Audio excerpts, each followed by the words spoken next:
Good afternoon student. हमारा आज का टॉपिक है एटॉमिक स्ट्रक्चर। पहले हम स्टडी करेंगे कि जो रदरफोर्ड मॉडल है उसकी क्या ड्रॉबैक्स रही, उसके बाद हम बोर मॉडल को स्टडी करेंगे। तो पहले रदरफोर्ड मॉडल की ड्रॉबैक्स देख लेते हैं क्या रही।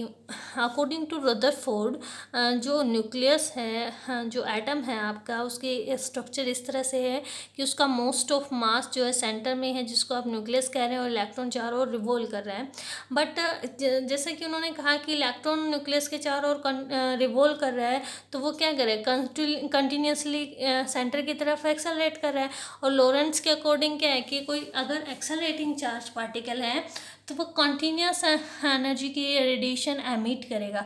और एटम में भी क्या है, एक इलेक्ट्रॉन क्या है, चार्ज पार्टिकल है, वो एक्सेलरेट भी कर रहा है, तो ये भी क्या करेगा, रेडिएशन एमिट करता रहेगा। और इसकी एनर्जी जो है धीरे धीरे कम होती जाएगी, और धीरे धीरे वो क्या करेगा, न्यूक्लियस की तरफ एक्सेलरेट करेगा। और फाइनली वो क्या होगा, it should fall into the nucleus. It means आपकी एटम जो है वो स्टेबल नहीं है, लेकिन इन एक्चुअल एटम क्या होता है, स्टेबल होता है। तो ये एक मेजर ड्रॉबैक्स थी रदरफोर्ड की कि वो एटम की स्टेबिलिटी को एक्सप्लेन नहीं कर पाए।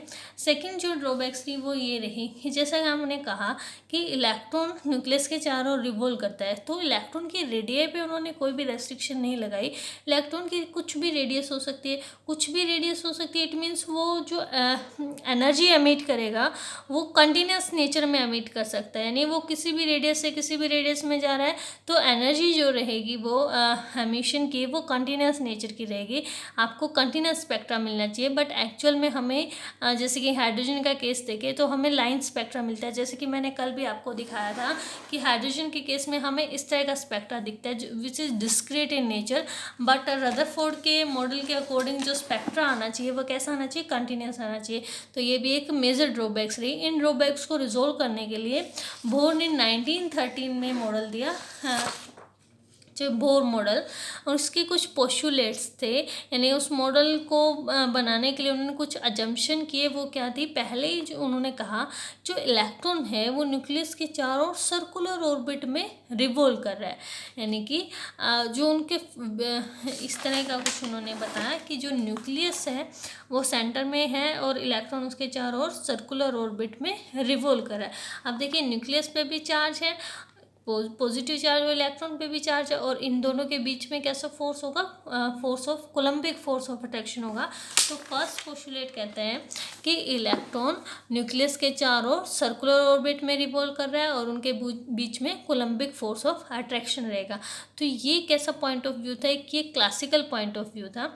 अब नेक्स्ट पोस्टुलेट देखिए, उन्होंने कहा कि out of infinite number of orbit only those orbit are possible whose angular momentum is integral multiple of h/2π। यानी कि उन्होंने कहा कि सभी ऑर्बिट में से सिर्फ वही ऑर्बिट पॉसिबल होंगे जिनका एंगुलर मोमेंटम जो है इंटीग्रल मल्टीपल ऑफ h/2π होगा।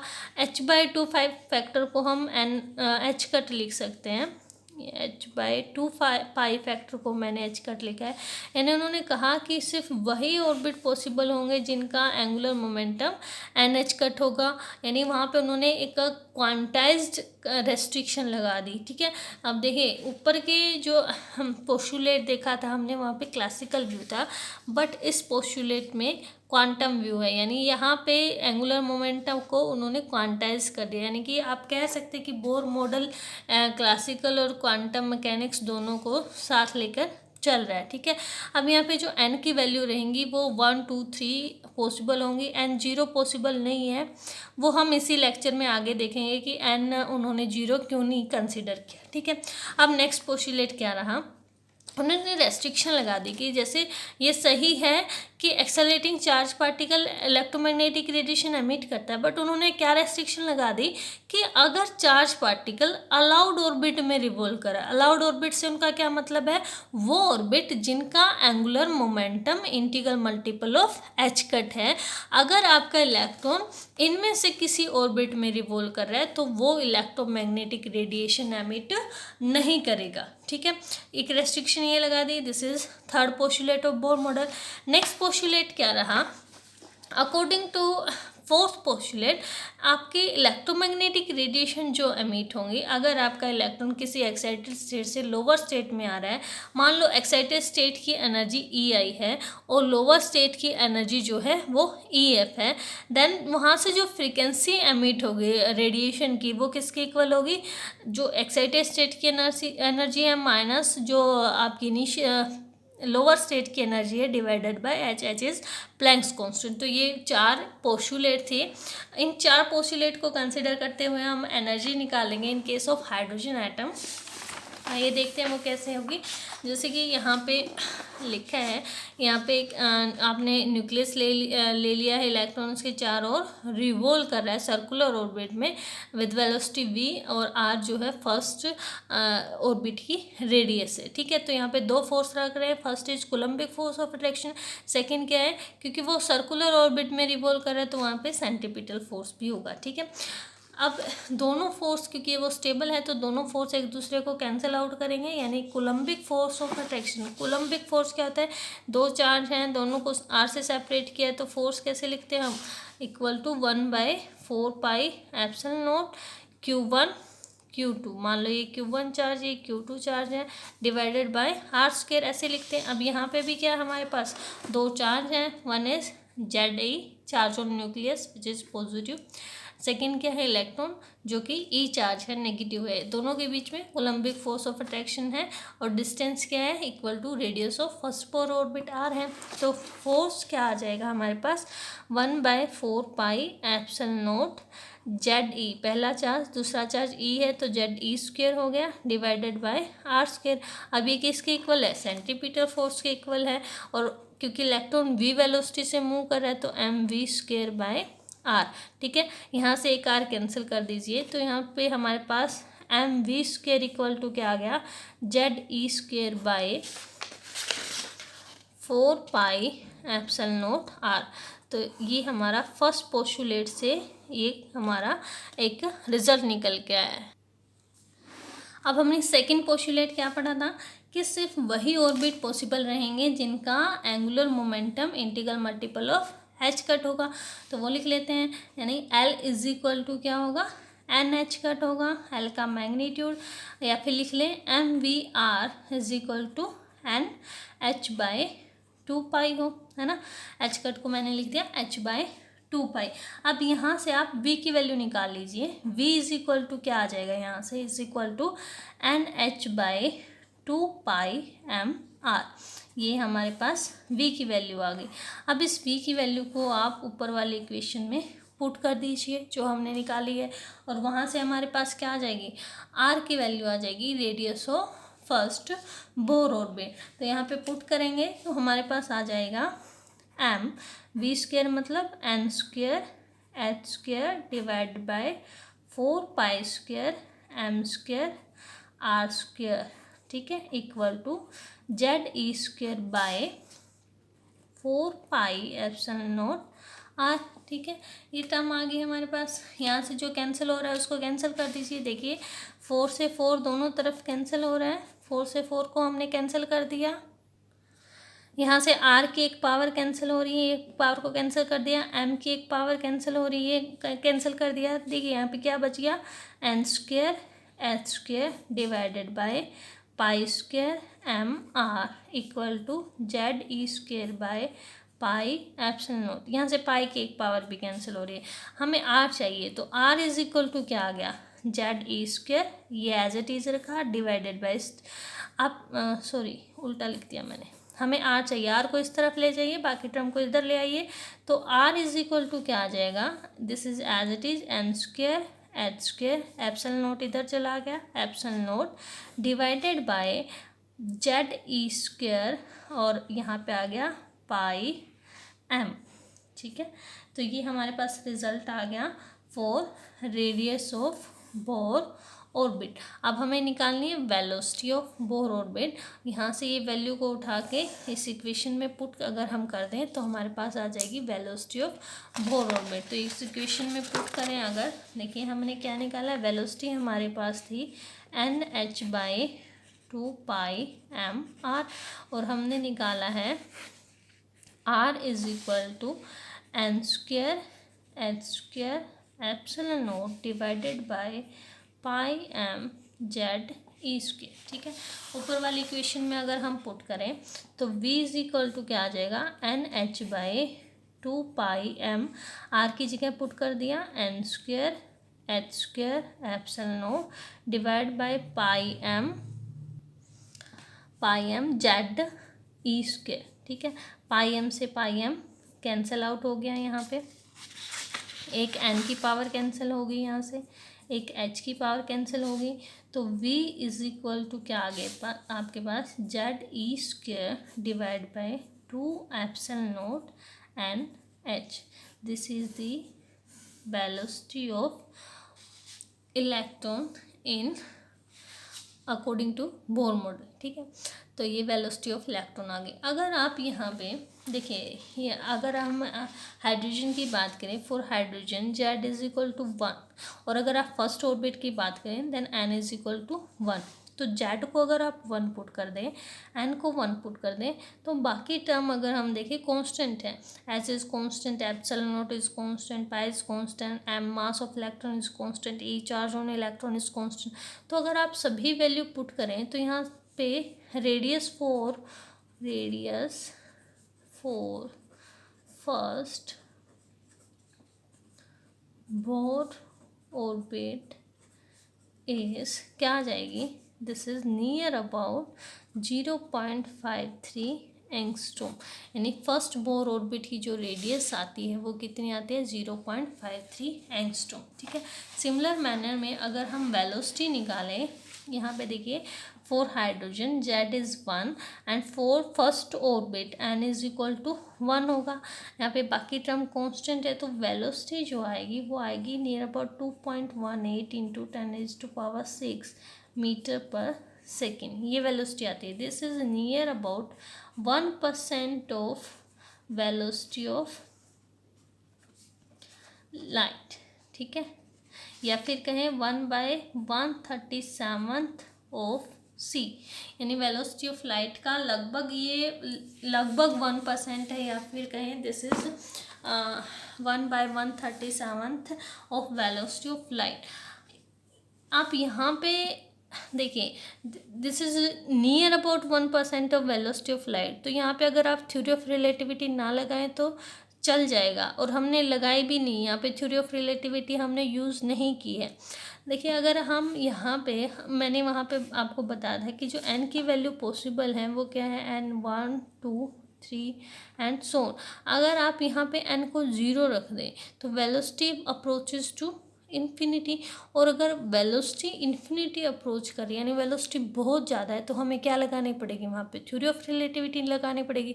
लेकिन हमने पूरी कैलकुलेशन किससे की है, without theory of relativity use करके की है, इसीलिए हमने एन को, या फिर ये कहें इसीलिए जो बोर ने एन को 0 कंसिडर नहीं किया, क्योंकि उन्होंने पूरी calculation theory of relativity use ना करके की है। ठीक है, इसीलिए यहाँ पे उनके जो ये प्रिंसिपल क्वांटम नंबर जो है वो 1 2 3 एंड सोन रन करेगा, प्रिंसिपल क्वांटम नंबर की जो वैल्यू है वो 0 नहीं होगी। तो यहाँ पे रिजल्ट आ गया हमारे पास for radius and for velocity. अब एनर्जी निकालते हैं, पोटेंशियल एनर्जी। देखिए फोर्स ऑफ अट्रैक्शन क्या है हम दोनों के बीच में, force is -1/4 pi epsilon naught. अगर हम अट्रैक्टिव फोर्स की बात करें E²/R² है। ठीक है, अब this is force of attraction between nucleus and electron, और according to definition potential energy क्या होती है कि किसी भी यूनिट चार्ज को किसी रेफरेंस पॉइंट से उस पॉइंट तक लाने में जितना वर्क डन आपने किया है वो क्या होगी उसकी पोटेंशियल एनर्जी। तो पोटेंशियल एनर्जी हमने लिख दिया, मैथमेटिकली हम क्या लिखते हैं, माइनस रेफरेंस पॉइंट से उस पॉइंट तक लाने के लिए जितना वर्क डन किया यानी F.dr। तो ये पोटेंशियल एनर्जी आ गई। अब रेफरेंस क्या है, इन्फिनिटी है, यानी आप कहाँ से लेके आए उसको, इन्फिनिटी से लेके आए हो, तो ये आ जाएगा minus infinity to that point. और फोर्स क्या है हमारे पास, ये टर्म है, तो माइनस माइनस प्लस हो गया, ZE²/4 pi epsilon not R²dr। इसका इंटीग्रेशन आपने करना है, कांस्टेंट टर्म को बाहर निकाल लीजिए, ZE²/4 पाई एप्सिलॉन नॉट, और integration infinity to R 1/R², D R आ गया। 1/r² का इंटीग्रेशन क्या आता है, -1/r, तो ये आ गई ZE²/4πε0 -1/r limit infinity to R आ गई हमारे पास। लिमिट पुट कर दें, अपर लिमिट पुट करेंगे ZE²/4πε0 -1/r minus minus plus 1/∞, 1/∞ 0 होता है, तो ये टर्म क्या आ गई, potential energy equal to -ZE²/4πε0 R, यानी कि जो पोटेंशियल एनर्जी होगी in case of Bohr model वो कितनी आएगी, -ZE²/4πε0 आर, जो कि हमने यहाँ पे निकाली। अब आपने निकाली है काइनेटिक एनर्जी। काइनेटिक एनर्जी किसके इक्वल होती है, यहीं पे हम कर लेते हैं साइड में। देखिए kinetic energy is equal to ½ mv², ठीक है। ये जो mv² की वैल्यू है ना, हमने यहाँ से निकालनी है इस इक्वेशन से। mv² की जो ये r की टर्म में वैल्यू आ रही है ना, ये उठा के हमने एज इट इज़ पुट करनी है। ये जो v की वैल्यू हमने यहाँ पे निकाली है वो वैल्यू पुट नहीं करनी है, क्योंकि जो पोटेंशियल एनर्जी आई है हमारी ZE²/4πε0 की टर्म में आई है, तो काइनेटिक भी हमें उसी फॉर्म में चाहिए।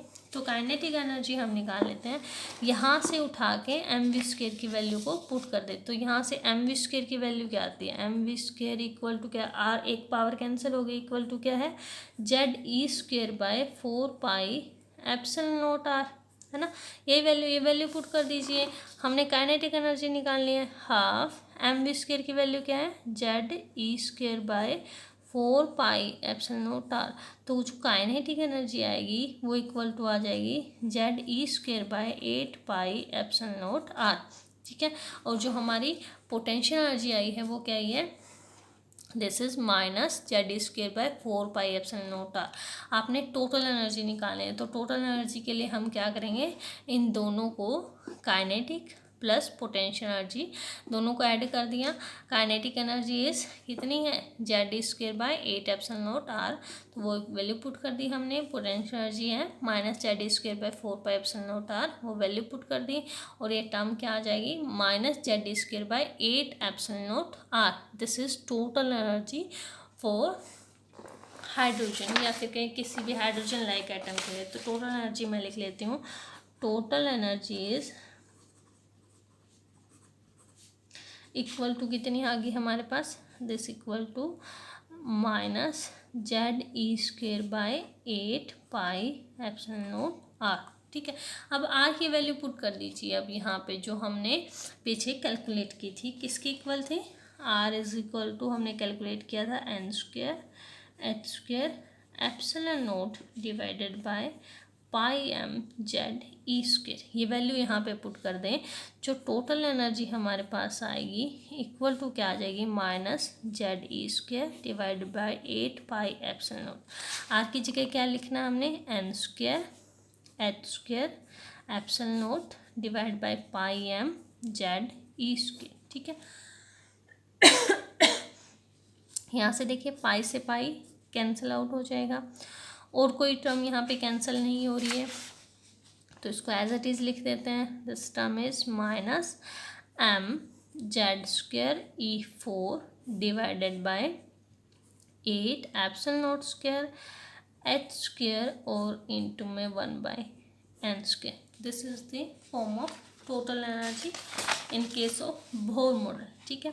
अब यहाँ पे अगर इस टर्म को अगर आप देखें, दिस इज कांस्टेंट टर्म, अगर वैल्यू पुट करेंगे तो ये आ जाएगी हमारी टोटल एनर्जी को हम nth क्योंकि हमने यहाँ पे किसी भी nth स्टेट के बारे में लिखा है, तो किसी भी nth लेवल की एनर्जी को अगर लिखें तो वो एनर्जी किसके इक्वल आएगी, दिस एनर्जी इक्वल टू, ये वैल्यू हमने पुट कर दी यहाँ पे -13.6/n² फॉर हाइड्रोजन।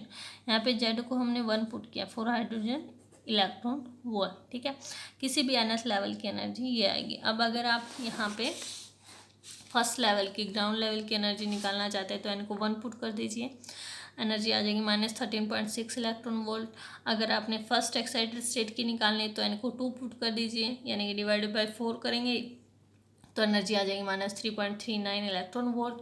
अगर आपने सेकेंड एक्साइटेड स्टेट की निकालनी है तो n को 3 पुट कर दीजिए, यहाँ पे 9 आ जाएगा, 9 से डिवाइड करेंगे तो एनर्जी रह जाएगी -1.51 एंड सो। ठीक है, अब नेगेटिव साइन किसको शो करता है? It signify that electron is bound to the nucleus. ठीक है, और अगर आपने इलेक्ट्रॉन को बाहर निकालना है तो इतनी एनर्जी उसको देनी पड़ेगी। ठीक है, नेगेटिव किसको शो कर रहा है? अट्रैक्शन को शो कर रहा है कि जो इलेक्ट्रॉन है वो न्यूक्लियस के साथ बाउंड स्टेट में है। अब एनर्जी लेवल डायग्राम अगर हम ड्रॉ करें तो वो कुछ इस तरह का आएगा। दिस इज एन को यहाँ पे हमने डिनोट किया है ground level, n is equal to 1, then n is equal to 2। यहाँ पे हमने एनर्जी को लिखा है 4, n is equal to 1, energy is -13.6 electron volt and so. ठीक है, अब यहाँ देखिए जो ये ट्रांजिशन होगी अगर किसी एक्साइटेड स्टेट से लोअर स्टेट में हो रही है, और अगर लोअर स्टेट आपकी ग्राउंड स्टेट है, तो ऐसी सीरीज को ये हम आगे भी पढ़ेंगे। तो ये लाइमन सीरीज, बामर और पार्शनल सीरीज को एक बार होल्ड रखते हैं, आगे मैं आपको बताऊंगी कि ये कहाँ से है। ठीक है, अब यहाँ पे एक नई टर्म इंट्रोड्यूस होती है which is term value. Term value क्या है कि जो अलग अलग क्वांटम स्टेट है, अलग अलग एनर्जी लेवल हैं, उनकी एनर्जी को अगर आप -hc से डिवाइड कर दें, ठीक है, यानी एनर्जी को आपने -hc से डिवाइड कर दिया, तब जो टर्म निकलती है उसको आप क्या कहेंगे? टर्म वैल्यू कहेंगे। ठीक है, अब यहाँ पे देखिए एनर्जी क्या आई थी हमारी? Energy is En is equal to -mZ²E4/8 into 1/n² आई थी। ठीक है, यही वैल्यू आई थी। अब आपने क्या करना है, इसको -hc से डिवाइड करना है, तो टर्म वैल्यू क्या आ जाएगी? -En डिवाइडेड बाई hc, तो आ जाएगी mZ²E4 डिवाइडेड बाई 8 h³ हो जाएगा c इंटू 1/n²। तो यहाँ पे जो ये टर्म हमारे पास बनी है Z² को छोड़ के, ठीक है, तो ये टर्म क्या बन गई? This is R infinity Rydberg constant, और Z² एज इट इज लिखा है डिवाइड बाई n²। ठीक है, R इन्फिनिटी की वैल्यू ये मैंने यहाँ पे लिख दी है me4 8 c। अगर आप सभी कॉन्स्टेंट की वैल्यू पुट करें तो this is near about 1.09737 into 10⁻⁷ metre inverse आएगी। ठीक है, अब एनर्जी आप लिख सकते हैं En is equal to -R infinity, वापस से टर्म वैल्यू को hc से मल्टीप्लाई कर देंगे, -hc से मल्टीप्लाई कर देंगे तो क्या आ जाएगा? हमारे पास एनर्जी आ जाएगी। एनर्जी इज, इसको हमने क्या कर दिया? -hc से मल्टीप्लाई कर दिया तो एनर्जी बन गई -R इन्फिनिटी Z²hc/n²। अब फोर्थ पोस्टुलेट क्या कहता था कि अगर आपकी ट्रांजिशन किसी एक्साइटेड से लोअर स्टेट में हो रही है तो वहाँ पे रेडिएशन जो एमिट होगी उस रेडिएशन की फ्रिक्वेंसी होगी EI, जो एक्साइटेड स्टेट की एनर्जी है, -E फाइनल जो लोअर स्टेट की एनर्जी डिवाइडेड बाय h होगी। ठीक है, अब यहाँ पे देखिए एक्साइटेड स्टेट की एनर्जी अगर हम इस इक्वेशन में देखें तो ये इक्वेशन हमारे पास है, मैं यहाँ पे लिख लेती हूँ En is equal to -R infinity Z²hc/n²। ठीक है, तो ये हमारे पास किसी भी nth लेवल की एनर्जी है। For hydrogen Z is 1, then En is equal to R infinity hc/n²। अब हमने निकालना है किसी E इनिशियल से और फाइनल में ट्रांजिशन हो रही। ठीक है, तो E इनिशियल कितना आ जाएगा? EI is equal to R infinity hc/n initial का स्क्वायर। ठीक है, E फाइनल कितना आ जाएगा? R इन्फिनिटी hc/n फाइनल का स्क्वायर। दोनों की वैल्यू जो है फोर्थ पोस्टुलेट में पुट कर दीजिए, जहाँ से हमें फ्रिक्वेंसी क्या मिलती है? E initial minus E फाइनल/h। अगर ये वैल्यू यहाँ पे निकालें तो जो फ्रिक्वेंसी रेडिएट हो रही है, जो एनर्जी रेडिएट हो रही है, उसकी फ्रिक्वेंसी क्या होगी? Initial is this R infinity hc, common आ रहा है, डिवाइडेड बाय h करना है दोनों में, इसको कॉमन रख लीजिए, यहाँ पे बच जाएगा EI है हमारे पास ni² माइनस E फाइनल हमारे पास हो जाएगा 1/nf²। ठीक है, सॉरी यहाँ पे मैं नेगेटिव टर्म लगाना भूल गई, दिस इज़ नेगेटिव था ना यहाँ पे हमारे पास, दिस इज़ नेगेटिव, तो यहाँ पे ये ओवरऑल नेगेटिव इसके सामने लगाएंगे तो ये टर्म आ जाएगी हमारे पास, ठीक है। ये नेगेटिव को अंदर कंसिडर कर लीजिए, तो फ्रीक्वेंसी जो आएगी वो किसके इक्वल आ जाएगी, frequency is equal to R infinity, ये एच से एच एक कैंसिल हो जाएगा, सी इंटू 1/n, नेगेटिव को अंदर अगर कंसिडर करेंगे तो फाइनल का स्क्वायर माइनस 1/n इनिशियल का square. Initial is excited state, final is lower state, ठीक है। अब इस सी को इधर ले आइए, तो nu over C equal to R infinity 1/n final square minus 1/n initial square, ठीक है। न्यू ओवर सी हमें पता है, न्यू लैम्डा इक्वल टू क्या होता है, सी, न्यू ओवर सी क्या आ गया, 1/λ। और कल के लेक्चर में मैंने आपको बताया था रेसिप्रोकल ऑफ लैम्डा क्या होता है, वेव नंबर, ठीक है। तो यहाँ से वेव नंबर हमारे पास क्या आ गया, nu bar is equal to, this is 1/λ, 1/λ को हम क्या कह सकते हैं, wave number, and this term equal to R infinity 1/n final square minus 1/n initial का स्क्वायर, ठीक है। और यहीं से हमें सीरीज मिलती है। अब यहाँ पे अगर आप एन फाइनल 1 है, यानी कि ट्रांजिशन जो है ग्राउंड स्टेट में हो रही है किसी भी एक्साइटेड स्टेट से, एंड इनिशियल आपका 2, 3, 4 कुछ भी पॉसिबल है, तो यहाँ से मिलने वाली सीरीज़ को हम क्या कहते हैं, लेमन सीरीज़ कहते हैं। इन सीरीज़ की जो एनर्जी होगी वो सबसे ज़्यादा होगी, सबसे ज़्यादा एनर्जी गैप है, तो इन्हें रेडिएशन की जो फ्रिक्वेंसी होगी वो सबसे ज़्यादा होगी, फ्रिक्वेंसी ज़्यादा है तो एनर्जी ज़्यादा होगी, तो ये रेडिएशन यूवी रीजन में लाई करती हैं, ठीक है। नेक्स्ट, अगर आपका एंड फाइनल 2 है एंड इनिशियल कोई भी एक्साइटेड स्टेट 3, 4, 5, ठीक है, 2 से अपर, वो कौन सी सीरीज होंगी, बामर सीरीज होंगी। और बामर सीरीज यहाँ पे देखिए इस डायग्राम में, बामर सीरीज जो है आपकी विजिबल रीजन में लाई करती हैं। इनकी जो ट्रांजिशन है किसी भी एक्साइटेड स्टेट से फर्स्ट एक्साइटेड स्टेट में होगी, ठीक है। नेक्स्ट, ऐसे ही अगर आपकी एन फाइनल 3 है, यानी कि किसी भी हायर एक्साइटेड स्टेट से सेकेंड एक्साइटेड स्टेट में आ रही है, तो ऐसी सीरीज को हम कहेंगे पार्शियल सीरीज, और ये हमारी हायर रीजन में लाई करती, ठीक है। सिमिलर वे से अगर आपके पास एंड फाइनल 4 है और इनिशियल 5, 6, 7 एंड सो ऑन है, तो ब्रैकेट सीरीज होगी। एंड फाइनल 5 है और एंड इनिशियल 6, 7, 8 है, तो वो पी फंड सीरीज होगी, ठीक है। तो इस तरह से आप हाइड्रोजन स्पेक्ट्रा में डिफरेंट सीरीज ऑब्जर्व कर सकते हैं।